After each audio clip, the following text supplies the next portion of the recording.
Mi nombre es Benjamín Aguilar Llanos.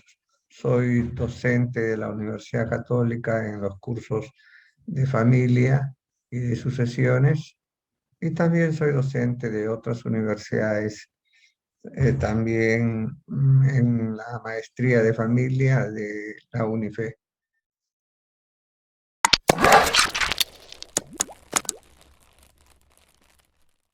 La UNIFE. Así es que estamos ahora para revisar un poquito cómo ha ido evolucionando el matrimonio en cuanto a la forma de celebrarlo, ¿no? Desde la época del primer Código Civil republicano que tuvimos hasta el presente. De igual manera, lo del divorcio, ¿no? Así es que, así es. Nosotros tenemos tres códigos, hemos tenido tres códigos civiles a lo largo de la República. El primero de ellos, oficialmente estamos hablando, aparte de proyectos de reforma, el primero de ellos lo constituye el Código Civil de 1852, que fue promulgado bajo el gobierno de don José Rufino y Echenique. Este Código Civil de 1852 lo que señaló en cuanto a matrimonio era asociarse o seguir la misma tradición que venía desde la época de la colonia, la existencia de un solo matrimonio con efectos civiles.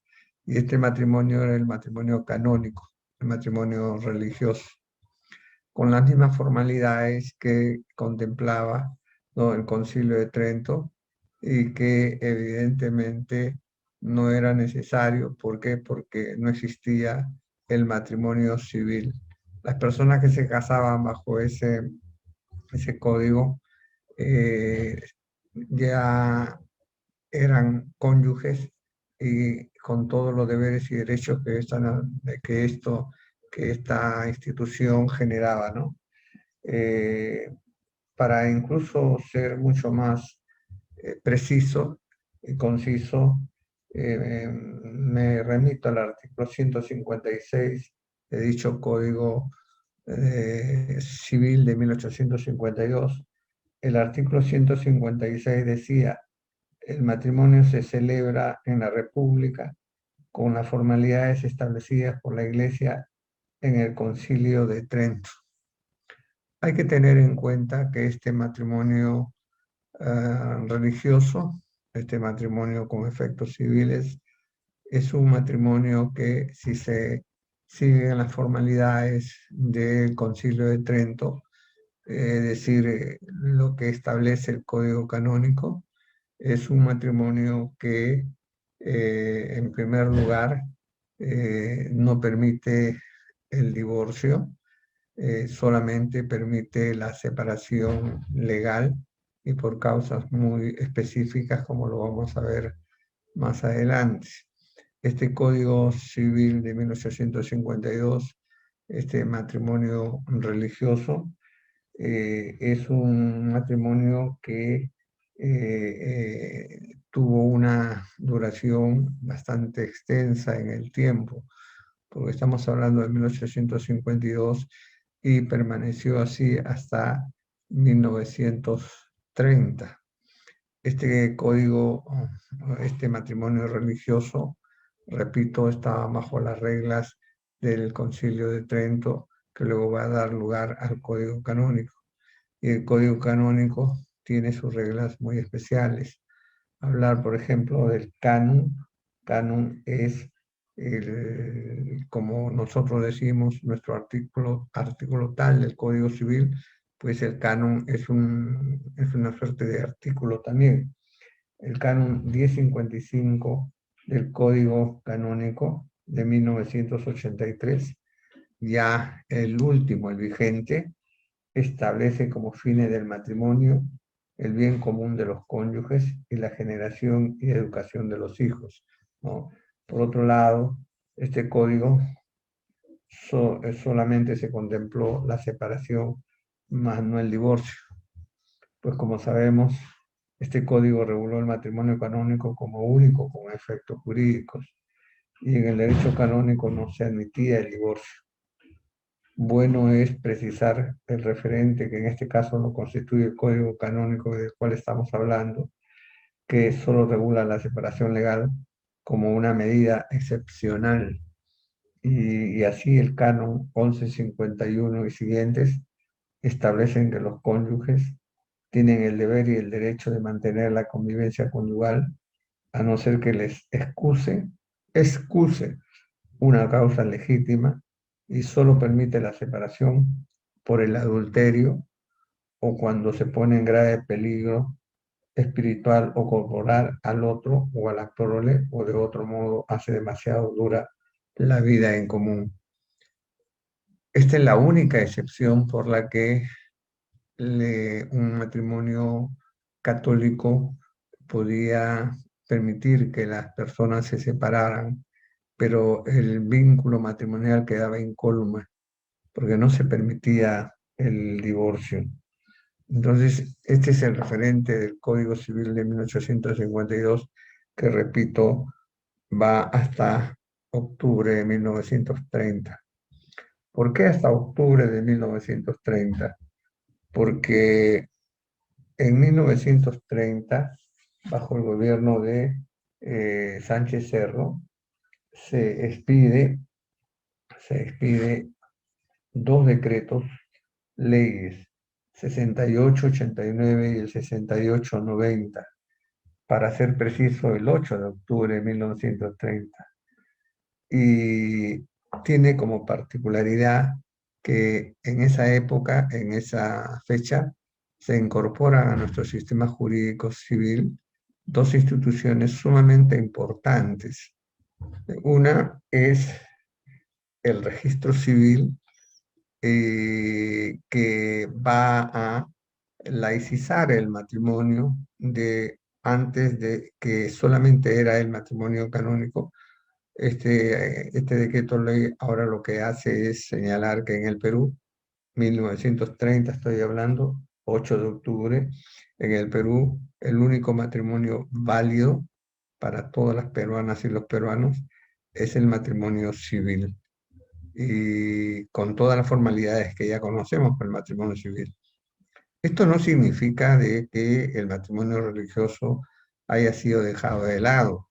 Matrimonio religioso, el religioso siempre va a seguir existiendo, evidentemente, pero desde 1930 las peruanas y los peruanos que se casan, si quieren que su matrimonio surta efectos jurídicos, tienen que pasar por el registro civil, es decir, celebrar el matrimonio civil. Porque el matrimonio religioso hoy día, ¿cómo podríamos equipararlo? Pues tendríamos que equipararlo si la mujer y el hombre y la mujer se han casado solo por la iglesia, matrimonio religioso, podríamos equipararlo como una suerte de unión de hecho.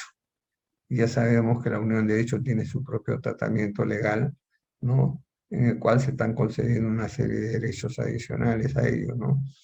Pero el matrimonio civil es el único que eh, tiene valor, efectos, consecuencias jurídicas en el Perú, 1930. Pero yo hablaba de dos instituciones que ingresan al Perú bajo el gobierno de Sánchez Cerro con estos decretos leyes 6889 y 6890. Este último incorpora al Perú el divorcio llamado divorcio absoluto, ¿no? Y este divorcio es el que va a permitir ahora, desde esa fecha, de que la peruana y el peruano puedan no solo separarse legalmente como antes era posible, sino romper el vínculo matrimonial, dejar de ser cónyuges.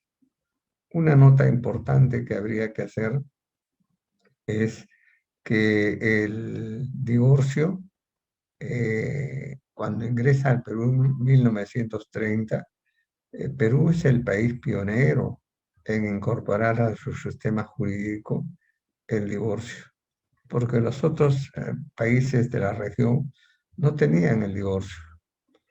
Yo quiero hacerle solamente como una suerte de detalle que es importante, de que, por ejemplo, países como Argentina, Argentina aceptó el divorcio hace más o menos 50 años atrás. Chile aceptó el divorcio más o menos unos 40 o 30 años atrás. Miren el tiempo que se demoraron ellos, ¿no? Mientras que el Perú, desde 1930, a partir del 8 de octubre, ya el divorcio es una realidad aquí en el Perú, ¿no? Sin embargo, como hemos visto a lo largo de los años que han corrido, si hemos tomado como ejemplo Argentina, que hace unas medio 50 años el divorcio recién se incorpora. Miren el avance que ha tenido Argentina, que ahora Argentina no solamente existe el divorcio, sino existe también el matrimonio entre personas del mismo sexo. Y por supuesto ya han pasado la etapa de la unión civil con efectos jurídicos, ¿no? Ese es un poco el recorrido que tendríamos que hacer respecto de cómo aparece el matrimonio en el Perú hasta el presente, ¿no? Porque el Código Civil de 1984 lo que hace es simplemente repetir lo que dijo el 36. ¿Y qué dijo el Código Civil de 1936? Si el Código Civil de 1936 ya tenía conocimiento de esto de este decreto ley que se había que incorporado como, como obligatorio el matrimonio civil, pues no le quedó otra cosa que regular el matrimonio civil como único con efectos jurídicos y también regular el divorcio vincular, se decía, por referirse al divorcio que rompe el vínculo matrimonial, ¿no?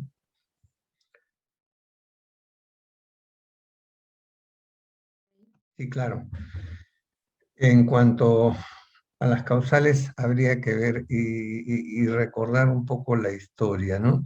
Porque, por ejemplo, las causales que tuvo el Código Civil de 1852 en su esencia casi son las mismas que aparecen ahora, ¿no? En esencia, ¿no? Porque fundamentalmente lo que para el Código Civil, lo que era importante es de que si el matrimonio genera deberes, derechos, y dentro de estos deberes lo más importante es el deber de fidelidad, el deber de asistencia, el deber de socorro, o sea, el deber y también el deber de cohabitación. Si se fallaba uno de estos deberes, entonces daba lugar a la separación legal, ¿no? Pero hay un caso muy interesante que dice el Código Civil de 1852, ¿no? Porque también traía la causal del divorcio por adulterio, separación legal por adulterio. Sin embargo, habría que preguntarse si quién era el que cometía el adulterio. Si era la mujer la que cometía el adulterio, entonces era una causal de separación legal. Pero si el hombre era el que cometía el adulterio, no lo era. Entonces, esto es algo verdaderamente que llama la atención, ¿no? La preponderancia, la primacía del varón, del hombre sobre la mujer. Se decía que era mucho más gravoso y era mucho más trascendente en cuanto a los efectos perniciosos el adulterio de la mujer, porque la mujer casada que cometía adulterio, pues corría el riesgo de incorporar a la familia, o sea, a su sociedad conyugal, a un hijo que no era de su marido. En cambio, el hombre no. Entonces, no sé con qué, cómo se medía una falta que es para los dos igual de perniciosas, poniendo más el acento en el adulterio de la mujer que en el hombre, ¿no? Evidentemente que las causales nuevas que tenemos nosotros ahora en el Código Civil no eran conocidas en el Código de 1852, ¿no? Porque estamos hablando ahí, por ejemplo, de las nuevas causales que han aparecido a propósito de la ley 27845 en el año 2001, ¿no? Lo de la imposibilidad de hacer vida en común y lo de la separación de hechos por un determinado plazo que establece la ley, ¿no? Entonces, el Código Civil de 1652, todas las causales estaban referidas a la separación, repito, más no al divorcio, ¿no? Cuando viene el Código Civil de 1936, el Código Civil de 1936 lo que hace es, ya un poco de cara a la realidad de esos tiempos, ¿no? Consignar las causales como el adulterio, pero el adulterio cometido por cualquiera de ellos, tanto el hombre como la mujer, era causal, ¿no?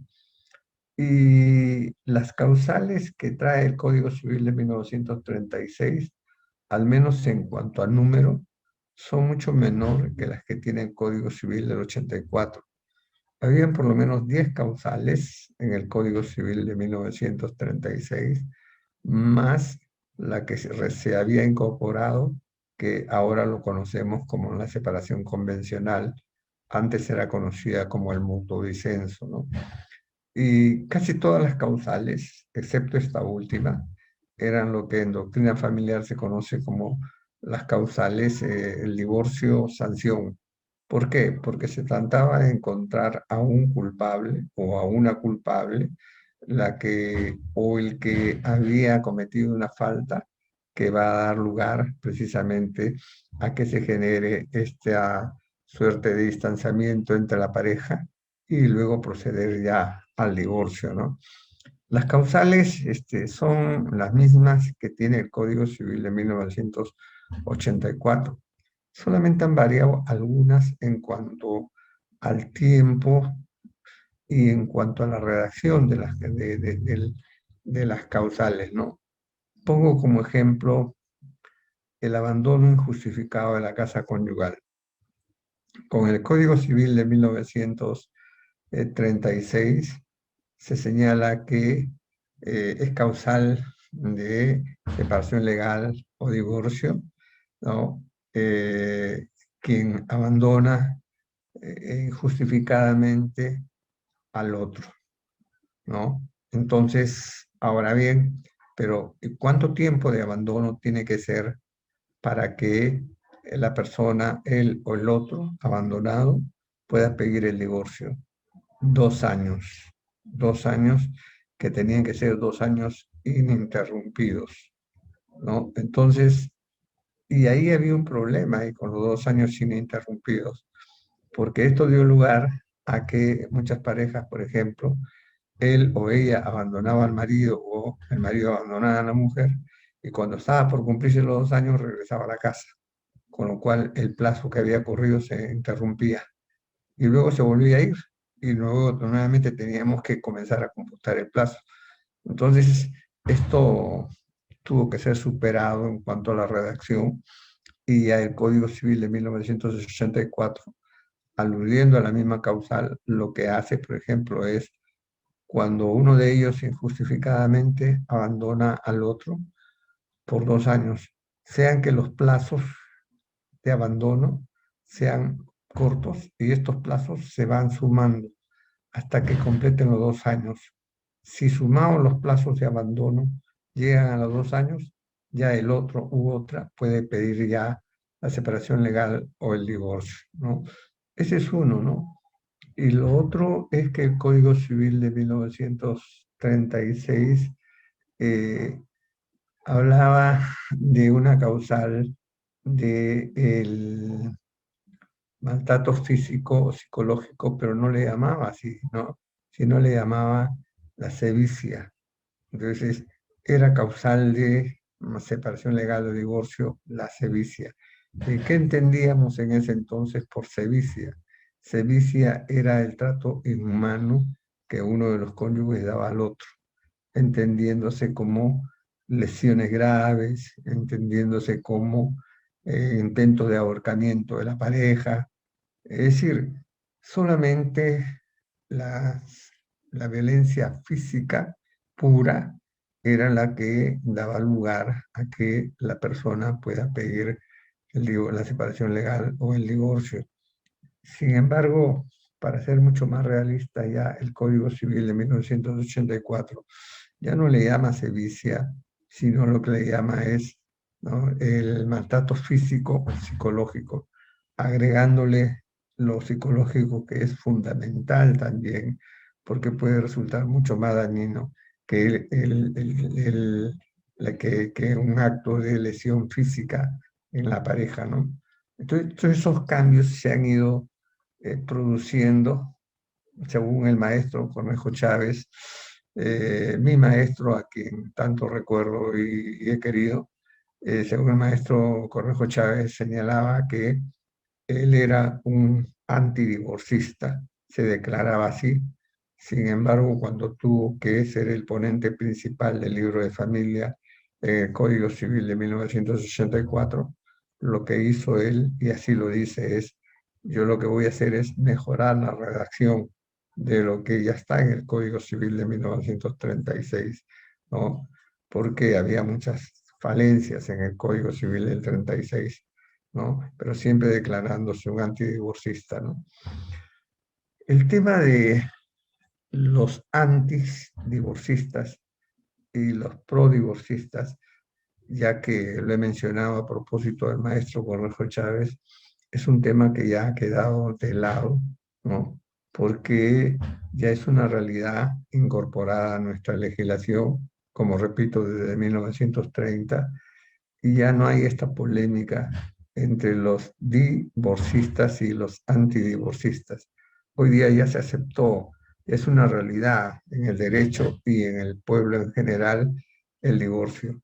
Y más bien habría que preguntarse por qué el legislador del Código Civil de 1984 sigue manteniendo lo que el Código Civil de 1936 refirió, es decir, la coexistencia de la separación legal y el divorcio. Es decir, si la persona que se siente que ya no es feliz dentro de su matrimonio porque hay suficientes razones inconductas de su pareja, ¿por qué tienen la posibilidad de pedir o la separación legal o el divorcio? Mm, y todavía con el agravante de que la separación legal como procedimiento y el divorcio como procedimiento partan de una premisa, que hay identidad de causales. O sea, las mismas causales para la separación legal son las causales para el divorcio.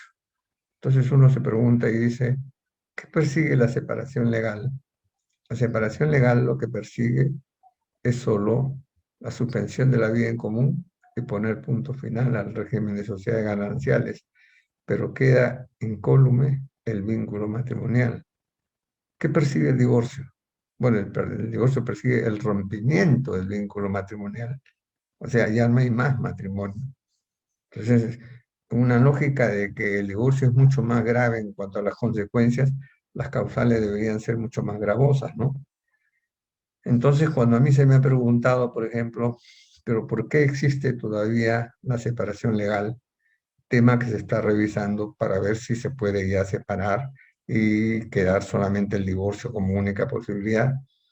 Yo digo, quizás en la mente del legislador está en que él o ella, cuando ante una falta grave de la pareja, diga: todavía es rescatable mi matrimonio, tenga la esperanza de que se pueda reanudar esta vida matrimonial, voy a solicitar solo la separación legal. ¿Por qué? Porque la separación legal le permite lo que se conoce como el perdón, ¿no? De que una persona pueda haber cometido una falta y entonces da la posibilidad a la reconciliación. La reconciliación no solamente tiene contenido moral, sino también tiene efectos jurídicos, porque en la separación legal, si los dos ya están separados, incluso con sentencia firme, y los dos deciden reconciliarse, basta solamente un pedido al juez con un escrito, con firma legalizada, y el juez sencillamente ya deja sin efecto esa separación legal. Incluso si ya está inscrito en el registro, pasa partes al registro para cancelar esa separación legal y el matrimonio vuelve otra vez a caminar. Esa posibilidad no se da en el divorcio. Entonces, el que está decidido definitivamente a romper con la pareja no está pensando en la separación legal, está pensando directamente en el divorcio. Y si tuviéramos nosotros que recurrir un poco a las encuestas, a los cuadros estadísticos de cuántas separaciones legales hay hoy día, repito, cuántas separaciones legales hay hoy día en los tribunales, en los juzgados de familia, pues estamos hablando, a ver, de un marco imaginario de 1000 casos de temas de divorcio, separación legal, pues separaciones legales habrán 4, 3, 5, y el resto son puro divorcio. Ya la gente no piensa en la separación legal, piensa directamente en el divorcio, ¿no? Ahora, el Código Civil de 1984 evidentemente ya ha mejorado un poquito la redacción de las causales y ha incorporado dos causales, ¿no? Uno, lo de la imposibilidad de hacer vida en común, y lo de la separación de hecho por un determinado plazo. Las razones que dan ellos, los que promulgaron esta norma del Congreso en el año 2001, está referido en cuanto a la separación de hecho, de que existe matrimonio, pero existe matrimonio solamente en el papel, porque la pareja ya no vive como tal, porque ya han suspendido su vida en común sin autorización judicial, sin nada, y cada uno ya ha tomado rumbos distintos. Entonces se dice que ese matrimonio ya no está cumpliendo sus fines. En esa medida se expone plazo, 2 años si es que no hay hijos o los hijos son mayores, 4 años si es que hay hijos menores de estar separados, y entonces sin necesidad de que se pruebe de que quién fue el responsable, el culpable, de que por qué están separados, el juez no va a entrar a hurgar, no va a entrar a bucear para descubrir la responsabilidad de uno del otro. Simplemente va a decir, me consta que están separados legalmente por el plazo que establece la ley, y dictar ya el divorcio, ¿no? Esto es lo que se llama en doctrina familiar el divorcio remedio. Decía yo que el problema central lo constituye la causal de imposibilidad de hacer bien común, ¿no? Esta es una causal verdaderamente como una suerte de cajón desastre, porque ahí uno puede eh, mencionar causales en conductas y hacerlas aparecer como causales, ¿no? Eh, para que se pueda lograr que tener una sentencia de divorcio. Esta causal de imposibilidad de hacer bien común, prácticamente muy mal redactada, y no fue consultada con ninguna facultad de derecho, al menos la católica no se pronunció sobre esta causal, sí lo hizo con respecto a la separación de hecho. Y entonces, como no fue estudiada, no fue consultada, entonces salió una causal que los jueces tuvieron que ser muy imaginativos para pensar qué significa la causal de imposibilidad de hacer bien común, porque la imposibilidad de hacer bien común, y esto ya dentro de la doctrina familiar, cada causal tiene su propia base fáctica, es decir, las causales son autónomas, son independientes. Los hechos que sustentan una causal no pueden ser los mismos hechos que sustentan otra causal, así de sencillo. Entonces, imposibilidad de hacer bien común es tan genérico que si uno habla del adulterio, bueno, el adulterio va a llevar a que la pareja ya no pueda seguir viviendo juntos. igual va a suceder con la conducta deshonrosa, igual va a suceder con el atentado contra la vida del cónyuge, igual va a suceder con el maltrato físico, psicológico. Todos van a llegar a que la pareja ya no pueda seguir viviendo juntos. Entonces, ¿qué causales serían los hechos, la base fáctica que dé lugar a que el juez diga, efectivamente, aquí no hay posibilidades de que la pareja siga viviendo juntos, imposibilidad de hacer bien común, y va a dictar sentencia? Entonces yo decía que los jueces han tenido que ser muy imaginativos. Un poco me hace acordar la canción de que caminante no hay camino, camino se hace al andar. Y efectivamente los jueces han tenido que pasar por una etapa de aprendizaje desde que se dio esta causal para más o menos distinguir cuáles serían los hechos propios de la causal de imposibilidad de hacer vida en común. Eh, Bueno, y sobre todo yo noto en el Código Civil de 1984 que la idea más o menos en los legisladores es de que si hay una situación de conflicto entre la pareja y esta situación de conflicto entre la pareja es de tal magnitud que ya no hay posibilidad de que sigan viviendo juntos, entonces darle una salida rápida a la pareja para que se pueda divorciar. Eh, definitivamente, incluso antes de la pandemia, definitivamente los juicios de divorcio eran unos juicios larguísimos, larguísimos, ¿no? Pasaban 3, 4 años y recién se estaba divorciando la gente.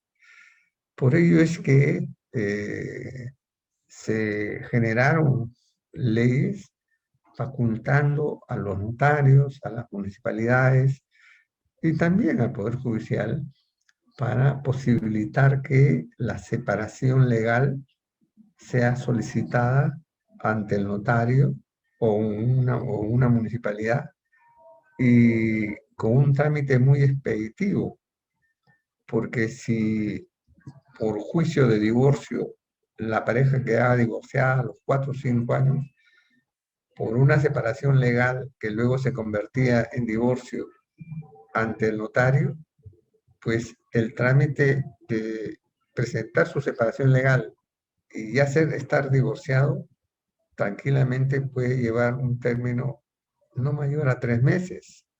Es decir, increíble, increíble. Entonces, y ahora la gente, por eso cuando ocurren distanciamiento entre la pareja, lo que hace es más bien pensar en separarnos convencionalmente y luego ulteriormente ya divorciarnos, ¿no? Por eso había siempre una pregunta de que si el Perú era un estado divorcista o no, comparando y cotejando los códigos civiles de 1936 con el Código Civil de 1984, ¿no? Y teniendo en cuenta que el Código Civil de 1984 pues ha disminuido los plazos para que una separación legal se convierta en divorcio, porque antaño con el Código Civil de 1936, el que estaba separado legalmente, pasado 2 años podía pedir el divorcio, o sea, convertir su separación legal en divorcio. Luego de los 2 años se bajó a 1 año, luego se bajó a 6 meses. Y hoy día en el presente, las personas que están separadas legalmente pueden convertir su separación legal en divorcio cuando han transcurrido 2 meses, 2 meses, ¿no? Y el otro hecho mismo, ¿no? De decir, el Código Civil del 36 decía que si había abandono malicioso de la casa conyugal por 2 años consecutivos, y ahora volverlo siempre con el mismo plazo, pero se puede sumar los plazos de abandono. Todo esto nos está diciendo pues de que el derecho es realista y yo llamo derecho realista porque el derecho siempre tiene que estar a la búsqueda de los hechos que ocurren dentro de un colectivo, dentro de una sociedad.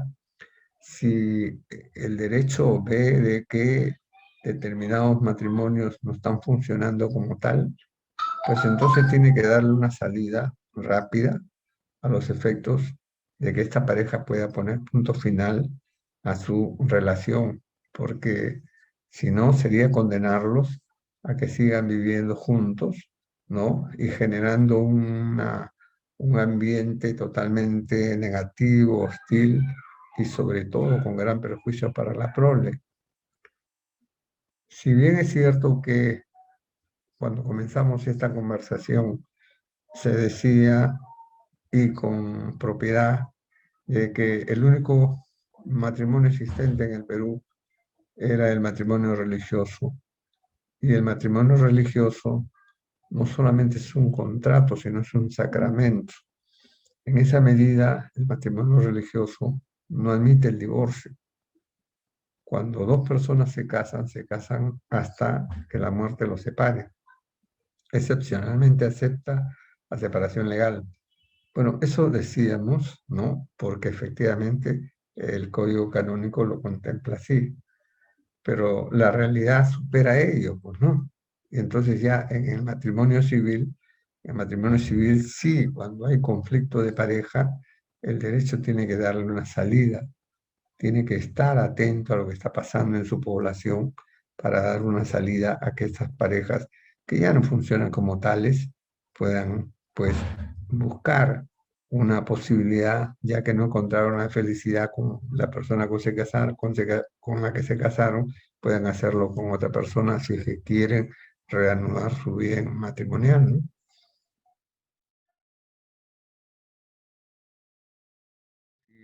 Fíjate, el proyecto de reforma del Código Civil en lo que alude al tema del libro de familia y en particular al tema del divorcio, se está proponiendo una fórmula que no es novedosa, porque ya lo tiene España, ya lo tiene Argentina con su Código Civil novísimo del año 2015, Código Civil y Comercial, el matrimonio, el divorcio encausado, es decir, el divorcio que ya no va a tener una lista larga de causales, sino que va a ser solamente una causal. Y es una causal que incluso no estaría ni siquiera reflejando culpa de uno o de otro, sino que por decisión de los dos, o como ocurre en otros lugares, por decisión de solo uno de ellos, pasado cierto tiempo de vida matrimonial, en algunos casos son 2 meses, en otros casos son 6 meses, entonces el marido o la mujer puede pedir que se divorcie sin necesidad de haber o imputar causa alguna al otro u otra. Pero para ello es sumamente importante de que se suscriba un contrato, ¿no? Que podríamos llamar un documento donde se establezcan las reglas de cómo va a quedar ese matrimonio en cuanto a los hijos habidos dentro del matrimonio, ¿no? Es decir, establecer la tenencia, el régimen de visitas, cómo va a quedar el aspecto económico si es que han estado bajo un régimen de sociedades gananciales.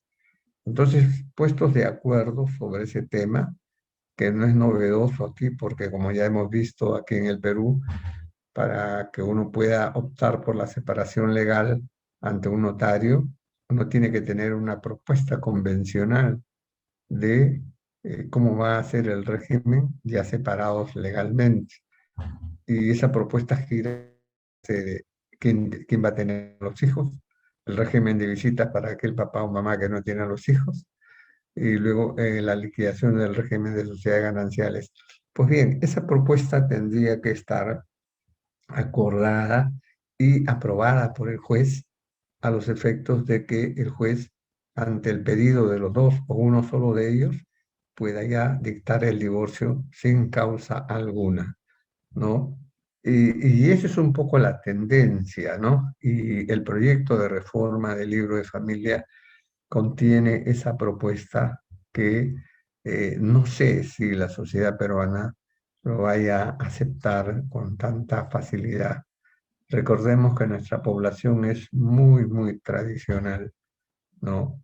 Recordemos que cuando se han hecho encuestas acerca de las propuestas de las uniones civiles, o peor todavía, matrimonio entre personas del mismo sexo, el resultado de los cuadros estadísticos, de las encuestas, revela un alto número de casi 70-80% de la población que se opone a ello, ¿no?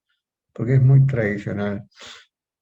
Y entonces yo digo, no sé si la misma respuesta va a tener cuando se proponga esta medida que definitivamente va a tener que pasar, no solamente porque ya está como una propuesta del Ministerio de Justicia del año 2016 y que ya se dio a conocer a la población también, sino de que cuando ya se esté discutiendo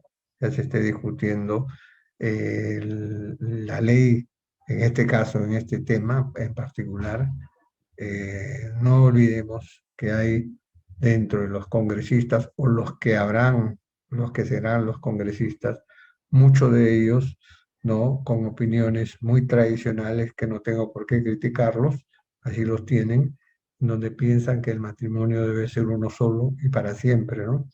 Entonces, pueden tener cierto rechazo eso, ¿no? Ahora, ¿en qué mayoría? No lo sé, no lo sé definitivamente, ¿no?